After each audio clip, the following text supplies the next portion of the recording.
Hey, what's up, guys? So now I'm recording my fourth Back to Basics video. This one was feeling pretty good. I was just getting into those kettlebell half snatches right away.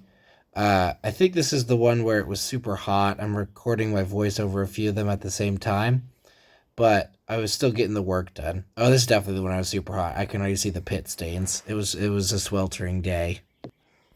What's weird about hot, like outdoor training sessions for me is I seem to do really well at them, even though the whole time I'm a little bit miserable. I don't know if it just makes me tune in a little bit more and just know I have to focus, like there's less room for error. I also had a nasal strip on because my allergies have been crazy lately, but because of the heat, I was just sweating off the adhesive pretty quickly. These squats look alright, but honestly, my mobility has really fallen to the wayside. I've just been busy and I have not been training it, which is no excuse, but it's always my weak point. And so all it takes is a few weeks off, and it really just goes to shit, honestly. I'm leaving a little sound on in the background just as a experiment I'm doing to see if I like that better. I do like that satisfying, like clicky clack noise of the metal of the kettlebells hitting together. And there are some nice nature noises, but hopefully there's not too much just cars and parking lot noises as well. When you're training in heat, you really need to keep two things in mind. First off is that you're going to accumulate fatigue much faster because you're not able to clear up that extra body heat that you're accumulating, and the second thing is to stay hydrated. So I'm pretty militant about this, where I make sure I have lots of electrolytes and lots of fluids, because the worst thing you can do is just quickly accumulate too much body heat, and you're going to be miserable and potentially get sick, have some sort of heat reaction, and that shit is horrible. I live in a climate that's pretty brutal in the summers, and it's starting to get to that time of year where I can really feel the heat and humidity hitting. Interestingly, though, I seem to be doing pretty well. I do have one theory where I've just been spending a lot of time in saunas lately as a recovery tool, and I'm wondering, there's a lot of research coming out about things like heat reactive proteins and certain mechanisms in your body that kick in when you're in a sauna or a steam room, something really high temperature like that, where your body just starts making some sort of adaptations to uh, help dissipate the heat more easily. So I'm wondering if those adaptations have come into play. I think a lot of it was just capillary density, things like that. A lot of the ways your body cools is just moving the blood in your body to the capillaries, so it's the closest to your skin and potentially has the best cooling effect. Either way, I was handling the heat quite well, even though I do remember it was pretty hot and sticky outside. Here I am doing some kettlebell thrusters. I like to do lunge thrusters a lot. It's just a good one-legged press variant. It's a very different sensation, and I really can't recommend these enough. I don't see them being done very often except by Joe Daniels, who I think is the person I got the idea from initially. It probably was him. He does a lot of stuff similar to this. And then now I'm just doing sort of a staggered stance deadlift. I was pretty tight today. I don't really like that depth. It looks like I'm cutting it short a little bit, not getting enough of a stretch in the hamstring, which is not what I want to go for. In later videos, you'll see me training with a resistance band around my hips, basically one of those like booty band things. And I like those a lot better because it just lets me engage my glutes. It feels a lot better on my hips, and my lower back feels better as well. So back to the thrusters. These were pretty hard. Thrusters are really unforgiving as far as conditioning movements go. There's just so many muscles at play. And because they're very like interior chain dominant for the most part, although these ones are not as much, there's still a little bit of glute and hamstring. But they tend to be like the same muscles in your body are getting hammered over and over and over again. And so it really becomes fatiguing because there's a lot of muscles involved, and also fatiguing because the same muscles are getting repeatedly stimulated throughout the entire exercise. So your whole anterior chain is on fire by the end, which is what I love about them. By now in the workout, the fatigue is really hitting me. That's that heat really kicking in, so the time it takes to get to a high level of fatigue is really quick. I think it's only 4 minutes into the video, but it was really only 10 or so minutes into the workout when I was already feeling a lot of that exertion really picking up, a little bit of soreness. I just didn't have the stamina to hammer out high reps like I wanted to. I think in these really hot workouts, you can spot the look of acute and growing misery as time goes on. There's definitely just embracing the pain train and going for it. as part of the mindset that you need. When going through these hard workouts, I always find that it's helpful to think of it as a necessity. I don't really give myself the option of stopping early unless I've just hit a wall where I'm not really getting any productive work done. It's not really about being tough or gritting it out, but it is about understanding that training is a necessity and that inevitably you're not always going to be in favorable conditions and you're often going to be in pretty unfavorable ones. So learning how to navigate that and still get a good workout in is a useful life skill. Perhaps I'm just a masochist, but I think I enjoy these times outdoors in imperfect conditions better. I actually enjoy that the ground is uneven, that I get my clothes dirty, that I'm sweaty, that I'm grimy, that it's very unglamorous. There's something about the inside of a gym that's so clean and polished and full of mirrors that it feels completely divorced from the reality of the times that you're going to actually need to be fit. The original ethos behind exercise, at least as I understand it, is as a way to become more resilient to the daily challenges of life, to have more energy, enthusiasm, and physicality, and all the things that you need to do to make your life doable, essentially. And so it seems strange to me that we have decided to go inside of a building that has nothing to do with real life. To a certain extent, I think exercise should be hard, if only for what it teaches you about yourself and your character. We often don't understand that adversity is something that is inevitable in life and that it's something that you can choose to have a relationship with, whether that be positive, negative, or neutral. And what I mean by that is if you're going to go through things that are taxing in your life, you may as well prepare for them.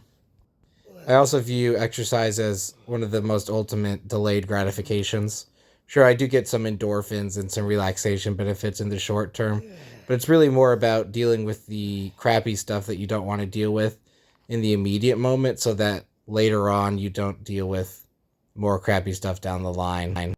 I think it's human nature to want to take the shortcut, maybe delay the suffering a little bit longer, but there's a logic to actually just dealing with it and avoiding further complications and hardship down the road.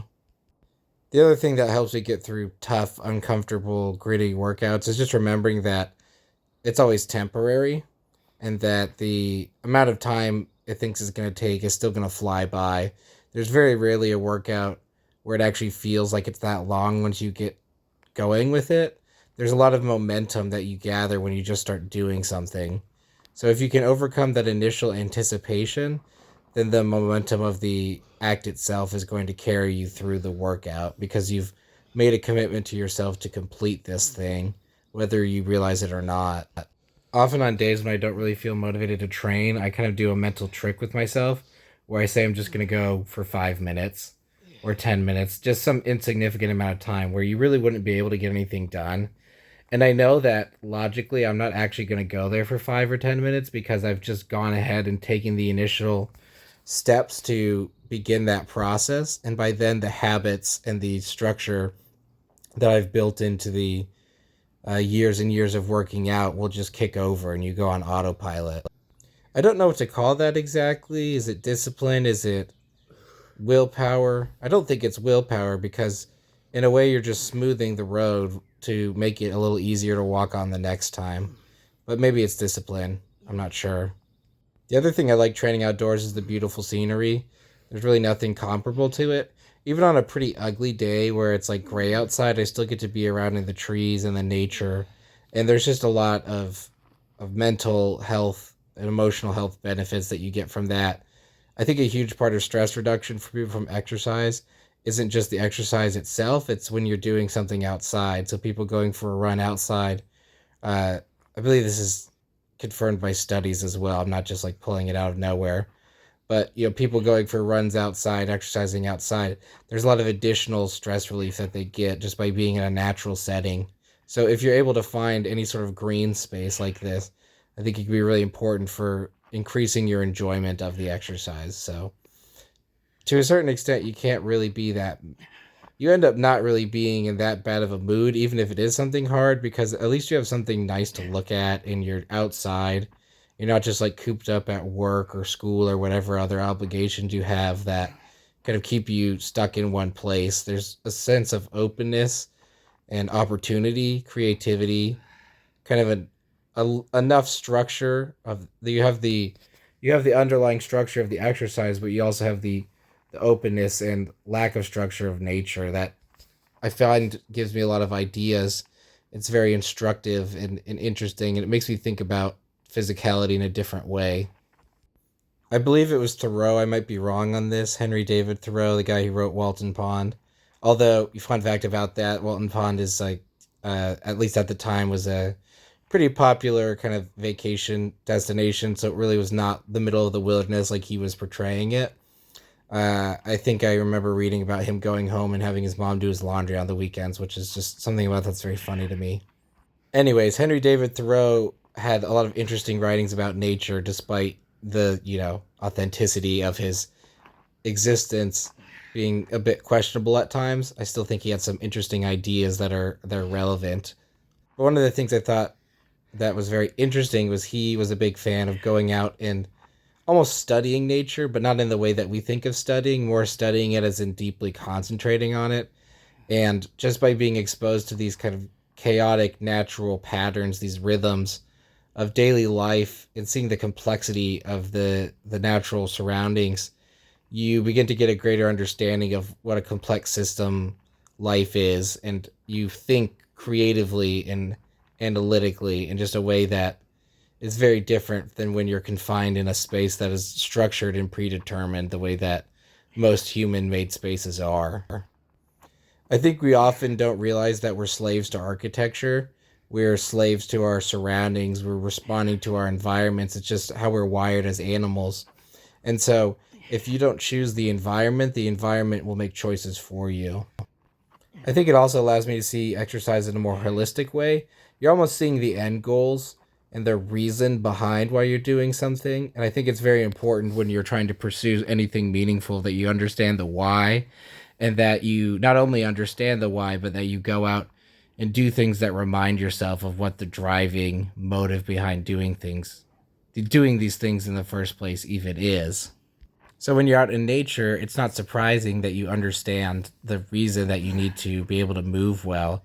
You're just surrounded by potential challenges, whether it's just climbing on a log, balancing, walking in a trail, crossing a stream, swinging in a tree branches, anything like that.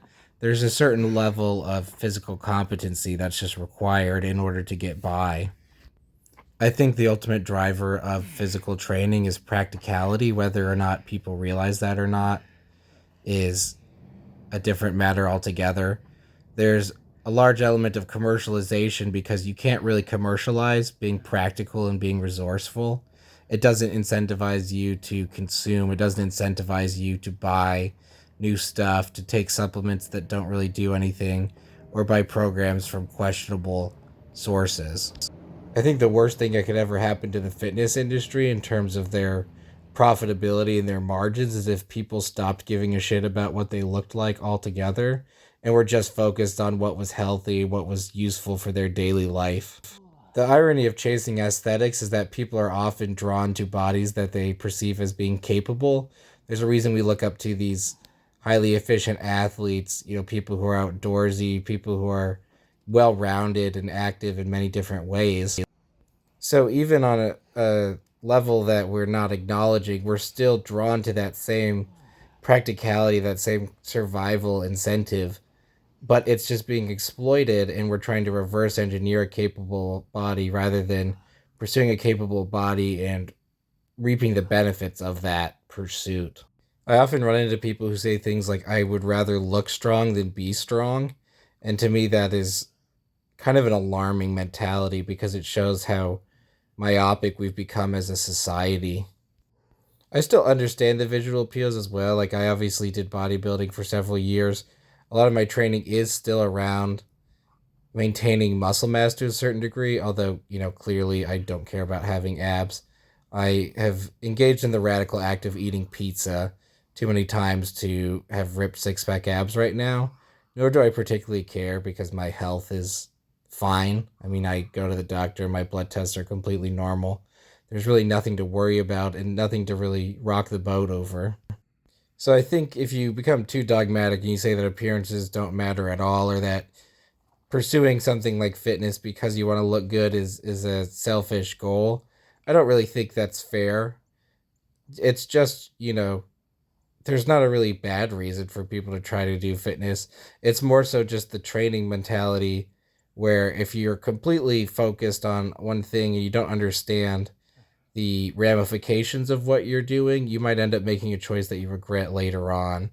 So I don't see it as, oh, people are being vain or people are being selfish. I more see it as they're not making an informed decision because they're in a society where there's so much pressure to make choices that seem right in the moment but are not in their best interests at all. I'm not certain what the right answers to all of these questions are. I don't think the fitness industry is going away anytime soon. I don't think influencers that take a bunch of steroids and grift teenagers are going away anytime soon. I wish that some of these things would go away, but I just don't see that happening. But I do think that you as an individual can become a more informed person and you can gain enough information and knowledge and understanding of physiology and anatomy because these things are not out of reach of the average person, but the corporations want you to think that they are because that allows them to exploit your lack of understanding. And so, if you're able to gain a greater understanding of your own body, of your own health, you can make empowered decisions and you can see through a lot of the BS and think critically and make the choices that are best for you and the best for your long term goals and interests. I'm not sure how this commentary on an exercise video ended up evolving into an anti capitalist message, but frankly, I'm surprised that I haven't evolved into one earlier on. It's just hard for me not to, revert to that at any moment, honestly. I'll try to keep the crusades to a minimum, but I do think that health is a basic human right and that we should all be given the tools to make decisions about our own bodies. And in a weird way, that does all tie back to me being in a natural setting. Like the best way to escape the bombardment of these messages and these temptations and stimulus is to just be somewhere like this where there's literally no distractions from any of these things. And you could just go out and think for yourself. You actually have space to hear your own thoughts.